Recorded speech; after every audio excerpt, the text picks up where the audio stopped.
오카자키 오와 호텔 조식도 훌륭하네요.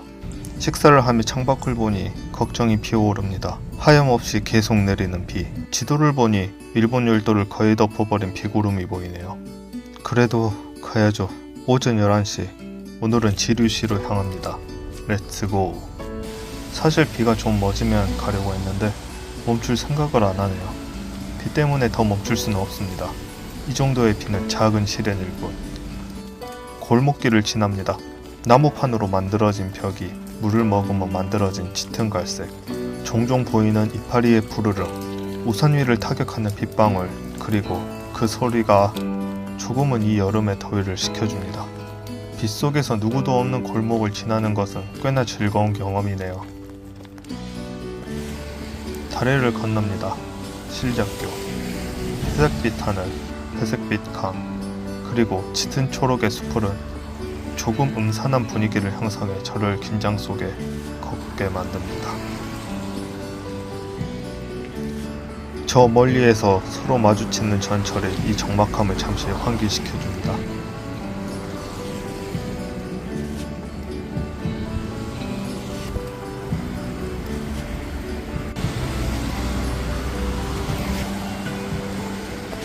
어째 비가 점점 더 세지고 있는 듯하네요. 12시, 비도 너무 오고 하니 카페 하나노무라에서 잠시 쉬어가겠습니다.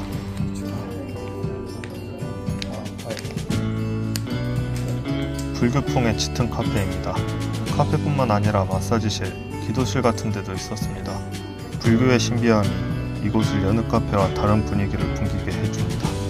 카페와 작은 케이크 조각, 그리고 모든 메뉴에는 이 집의 수제 과일 요거트가 함께 나옵니다.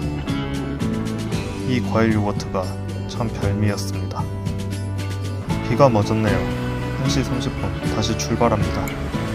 떠나기 전 일하시는 할머니께서 저의 행선지를 묻자 소금 캔디를 주셨습니다. 감사합니다. 시간도 많이 지났고 아침도 든든히 먹었으니 점심 식사는 넘겨도 될 것 같습니다.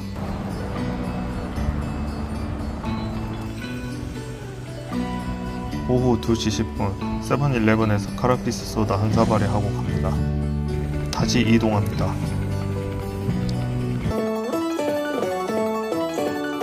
그러던 중 그는 위화감을 느낍니다. 아, 우산 놓고 왔다. 아, 지금이라도 알아서 다행인가? 1km라 한번 좀 방심한 걸로 이렇게 세게 맞네. 다행히 있었다. 2시 35분 맞아. 우산을 다시 챙기고 출발합니다. 1km 이상 손해를 봤네요. 계획이 쓰다. 심리적 부담 때문인지 더더욱 발이 무거워졌습니다.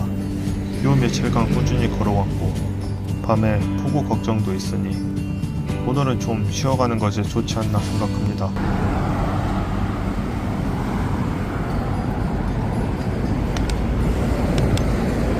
뭔가 이 지역에서부터 나카란이라는 브랜드가 꽤 보이는데 이쪽에 로컬 브랜드가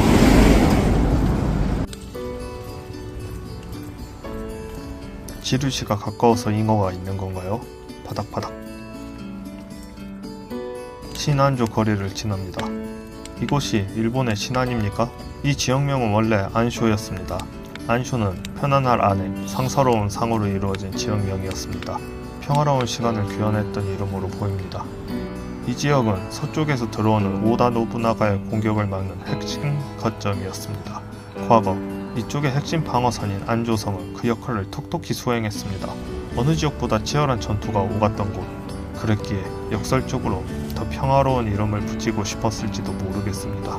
훗날 1889년 메이지시대 지역명 개편 때 안조에서 조, 상서롭다는 한자는 이 지역의 랜드마크인 성을 뜻하고 발음도 같고 더 쉬운 한자인 성으로 변경되었습니다. 또한 이곳은 도쿠가와 가문의 천신 마스다 히라 가문이 힘을 길렀던 곳이기도 하죠.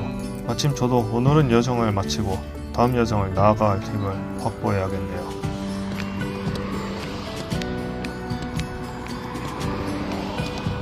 3시 30분 쿠라스시에서 간단히 이른 저녁을 먹습니다.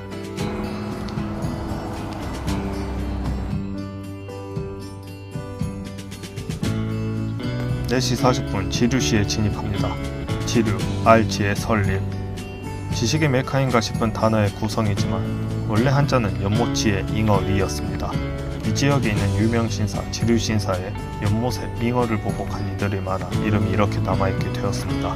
그러다 메이지시대의 복잡한 한자 대신 더 긍정적인 의미를 가지며 쉬운 한자를 사용해 지역명을 바꾸는 정책을 펼쳐 이 지역명이 지류로 수정되었습니다.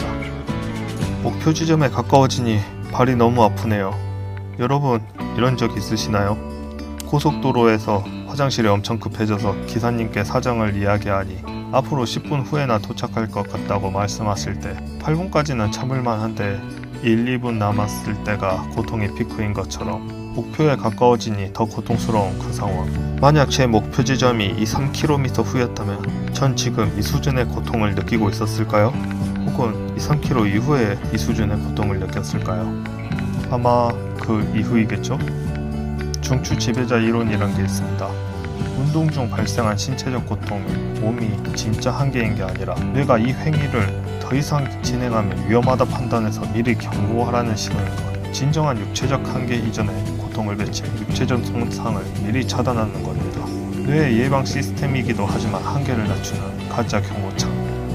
지난번 내일을 위해 컨디션 조절 같은 자신의 한계와 대화해야 지속 가능하다는 이야기와 약간 상반된 것 같지만 이제는 한쪽만 선택하는 것이 아닌 상황에 따라 유동적으로 선택해야 한다는 것을 압니다. 진짜 고통의 한계는 다음에 너무 보자고요. 5시 메이테츠치류 앞 도요코인에 도착했습니다. 체인 호텔은 꽝이 없으니 좋은 것 같아요. 오늘은 기왕 이렇게 됐으니 많이 쉬고 내일 힘내야겠습니다. 오늘 하루도 수고하셨습니다. この番組はご覧のスポンサーの提供でお送りします。